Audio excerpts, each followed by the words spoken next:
All the way from sunny SoCal, and it was sunny today, into 32 million homes and counting. This is America Trends. I'm Barry Nussbaum, filling in tonight for Dr. Gina. Remember our poll question today: will the GOP leadership unite behind Trump? Yes, no? Vote in that poll at u2america.com or use the U2 America app, available now for Apple and Android devices. Download it now if you don't have it already. Joining us from another country, Vancouver, Canada, is Leslie Ann Stoffel. Leslie writes at The Real Clear Israel. Leslie, welcome to the show. Hi, it's great to speak with you. So good to have you. We've got all these questions about Canada paralleling the United States. Let's talk about your new prime minister to start with. So Trudeau takes over the country, and fairly elected, and he's been making a lot of changes. And one of them you told me about this afternoon, where he's been seen praying in mosque to Mecca dressed as a Muslim, and Muslims are saying that you must be a Muslim in order to do that within the mosque. Am I getting that right, Leslie? Yes, you are, actually. Before he was even elected, he was videotaped and photographed in a mosque, actually nearby where I am, and I'm wondering, why is there an extremist mosque near me anyway? But there is.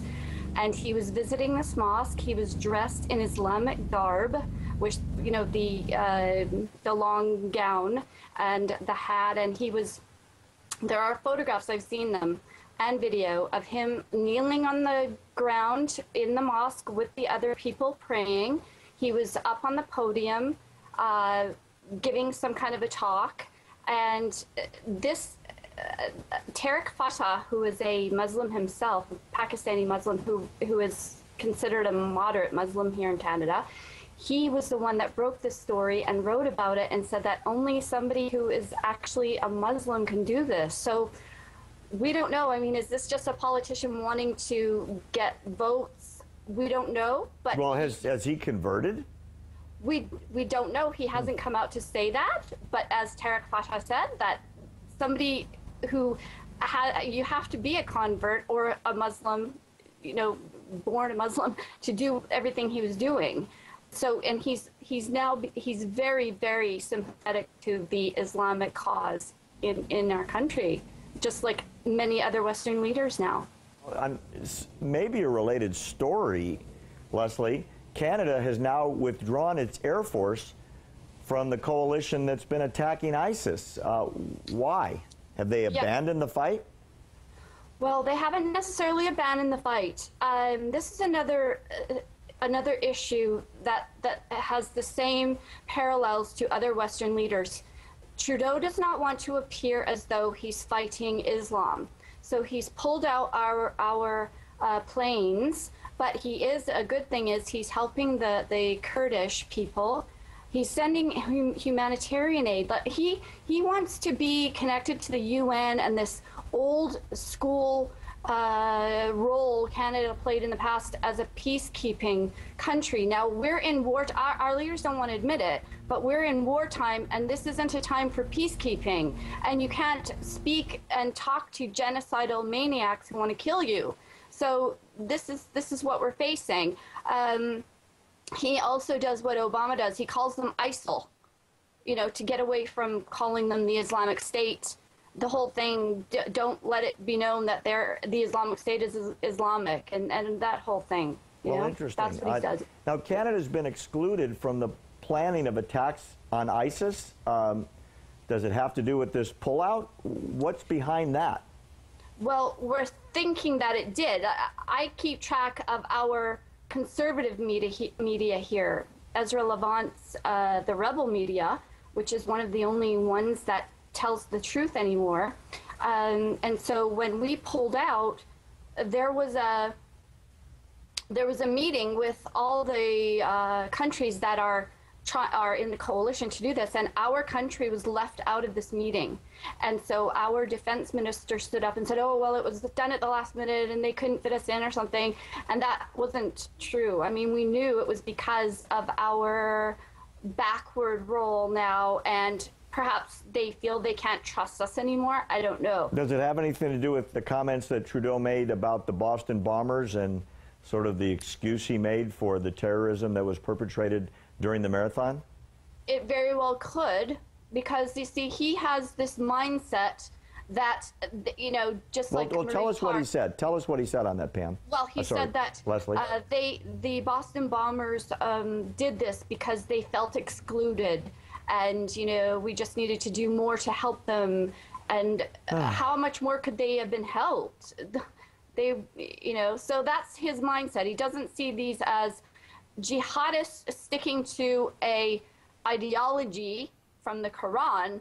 He sees this as these poor little, you know, hard done by, unemployed, whatever, which is, you know, it's all just gaslighting and lies, because it keeps everybody, you know, not knowing what to do about this, because everybody's being lied to all the time. So Canada has a big influx on Islamic refugees coming into Canada, just like the U.S.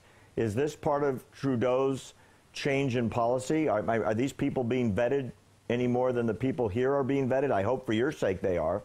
They aren't. And I will say, before I get into that, I'm going to say this affects my friends in the U.S., because if we have all these unvetted people that are Islamic coming in here, they're going to, where's the first place they're going to head for?